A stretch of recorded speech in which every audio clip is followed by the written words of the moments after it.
Now these are just known as puffballs, and you can find them mostly in the blue gum plantations. And this one is now, it smells just a little rotten already, and this one is a little decomposed already. And puffballs are actually edible when they're still young, but this puffball is way past its due date. So as you drive along, you'll see these balls just sitting all on the forest floor or even in the road itself. And this is also part of the mushroom family. This one's actually quite heavy, and you can see the powdery substance on the top there, and that's actually the spores going everywhere. And this might also become new puffballs. Interesting. Oh, this is a very interesting specimen that we found here. You can see just here how it sits in the sidewall here, while you can hear the saws of the forest going in the background. And this is also a puffball, and you can see it's slightly bigger than golf ball size. And if you clean it out, you can see it is yellow in color. And if you take a cross section of it, just cut it with a knife like that, you can see that beautiful color on the inside. That is just absolutely gorgeous. And this is a puffball that I would like to go and identify, and we will do so with the help of our trusty books.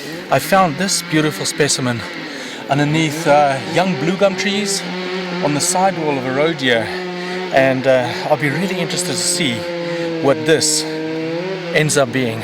Let's go take a look. So we got this little puffball back to the office. Let's see if we can find out what exactly this is. Let's go to our trusty little mushroom books, and the one that I think is the best for me so far is a field guide to the mushrooms of South Africa.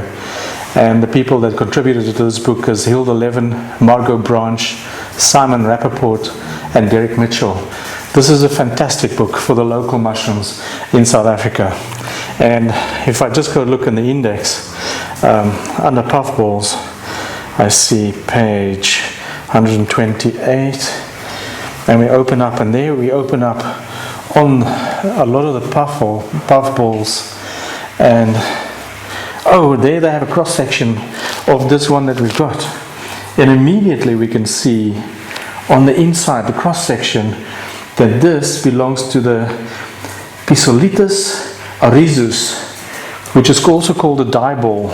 And there they describe that normally it has this bright orange to yellow on the stem, and if you do the cross section, it's got that beautiful sort of segmented parts inside the puffball itself. This is not an edible puffball. And let's see what else they've got here.